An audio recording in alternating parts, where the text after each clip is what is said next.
Right. So picture this.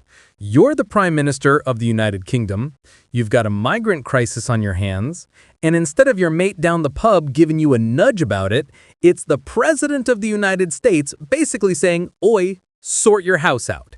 But before we proceed, please don't forget to hit the subscribe button for more updates on the UK political insight. Thank you.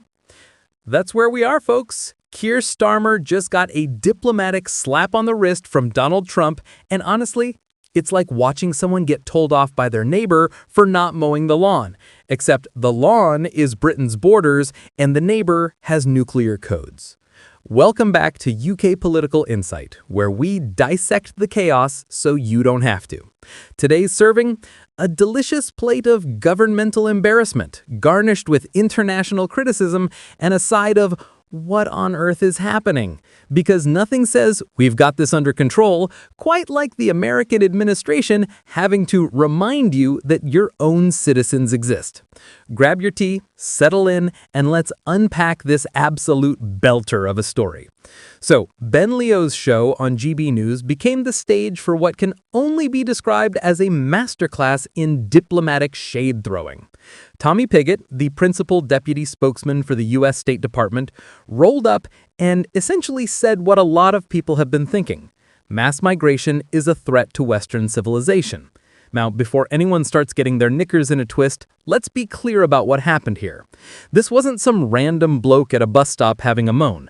This was an official U.S. government representative on British television discussing how Britain's handling of migration is, shall we say, less than ideal. Ben Leo threw out the number 50,000 small boat migrants, and Piggit's response? Horrendous. Not concerning, not problematic, but straight up horrendous. And here's the kicker. He followed it up by saying there are governments prioritizing migrants over their own communities.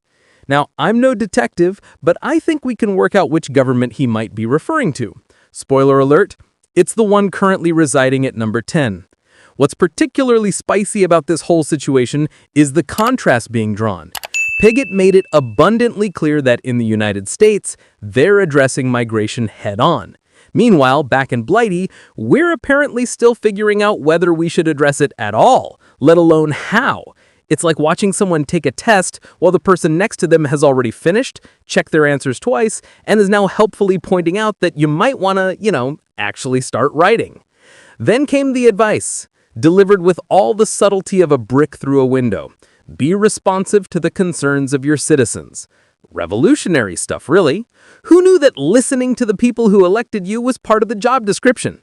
Piggit called it pretty basic and pretty uncontroversial, which is diplomatic speak for this shouldn't need to be said, but here we are. It's the political equivalent of having to remind someone to breathe. You'd think it would be automatic, but apparently not. Now, here's where things get properly juicy. Ben Leo, clearly sensing blood in the water, asked the question that must have made Downing Street collectively wince. He wondered aloud whether the Trump administration, President Trump himself, Marco Rubio, J.D. Vance, and the rest of the American cabinet care more about Britain than our own government does. Let that sink in for a moment. A British broadcaster on British television questioning whether foreign politicians have Britain's best interests at heart more than the actual British government. If that's not humiliating, I don't know what is. It's like your neighbor caring more about your kids than you do. Awkward doesn't even begin to cover it. Piggit's response was delightfully non-committal, but spoke volumes. He essentially said the proof is in the pudding and that we'll see how the British government responds going forward.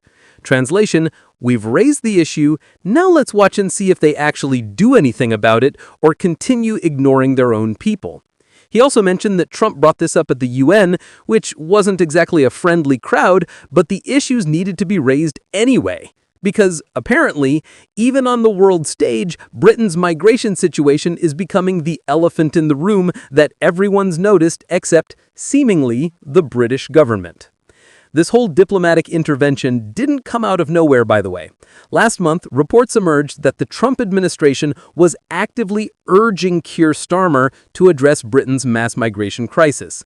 The U.S. State Department sent out a memo to American embassies across Europe telling officers to urge governments to positively respond to their citizens' growing discontent related to unmitigated migration. Think about that for a second. America is essentially doing a wellness check on European democracies, making sure they're, actually doing the democracy thing by listening to their voters.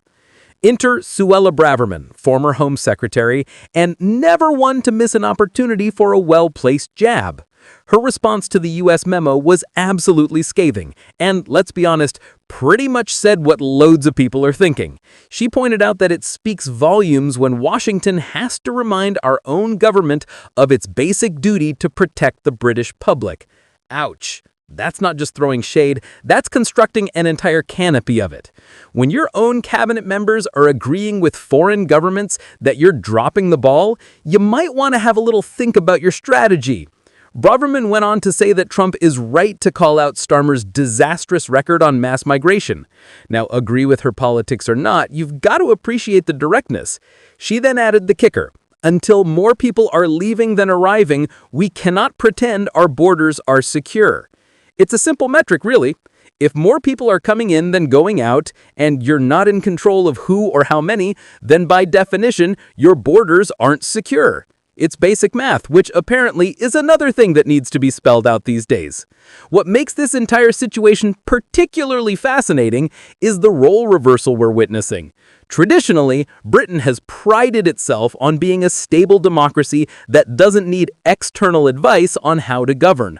We're the ones with centuries of parliamentary tradition, thank you very much. But here we are, in 2025, with the United States, a country that's had its own fair share of political chaos, essentially tutting at us like a disappointed parent. It's the geopolitical equivalent of your rebellious younger sibling becoming successful and responsible while you're still trying to work out what you want to do with your life. The broader context here matters too. This isn't happening in a vacuum. Public concern about migration has been growing for years, and it's been a defining issue in British politics. Brexit was partially driven by concerns about control of borders. Successive governments have promised to tackle the issue, and yet the small boats keep coming. The numbers keep rising, and now the public's frustration has apparently become so obvious that it's caught international attention. When your domestic policy failures become another country's foreign policy concern, you've reached a new level of governmental dysfunction. What's particularly galling for Starmer and his team must be the source of this criticism. Love him or loathe him, Trump is not exactly known for his diplomatic subtlety. The fact that even Trump's administration is looking at Britain's situation and going, "You might want to do something about that," is remarkable. It's like the class troublemaker pointing out that you're not doing your homework. Sure, they're right, but the fact that they're the ones saying it makes it so much worse. The real question now is what happens next. Will Starmer's government actually respond to this international nudge, or will they continue with the current approach? The problem is that migration is a fiendishly complex issue with no easy answers. You've got legal obligations, humanitarian considerations, practical enforcement challenges, and public opinion all pulling in different directions. But complexity isn't an excuse for inaction. And that's what the public is increasingly frustrated about. They don't need a perfect solution immediately, but they do need to see that their concerns are being taken seriously and that there's a credible plan. The optics of this entire situation are absolutely terrible for the government. You've got a U.S. official on British television essentially saying that Britain isn't looking after its own people. You've got a former Home Secretary agreeing with a foreign government's assessment of current British policy, and you've got a British broadcaster questioning whether foreign politicians care more about Britain than British politicians do. If that doesn't prompt some serious soul-searching in Downing Street, nothing will. Here's the thing that makes this all so compelling. It's not really about the specific policy details or the numbers or even Donald Trump. It's about the fundamental question of whether a government is listening to its people. That's the core issue that keeps coming up, and it's the one that Piggit specifically highlighted. Democracy isn't just about winning elections. It's about governing in a way that's responsive to public concerns. When significant portions of your population feel unheard on a major issue, and it takes a foreign government to point that out, you've got a serious problem. So, there you have it, folks. Keir Starmer getting absolutely roasted on GB News, while an American official basically does his job for him by pointing out that maybe, just maybe, listening to British citizens about British issues might be a good idea. Revolutionary. What a time to be alive when basic governmental responsibility is treated as breaking news. If you've made it this far, you're clearly as fascinated by this political theater as I am. Do me a favor and smash that like button, because apparently we all need reminders to do basic things these days. Subscribe to UK Political Insight if you haven't already. We're pumping out content faster than the government can dodge questions about migration. And drop a comment below letting me know what you think. Should Starmer take Trump's advice? Is this international intervention helpful or interference? I want to hear your thoughts. Until next time, keep your eyes peeled, your mind sharp, and remember, in British politics,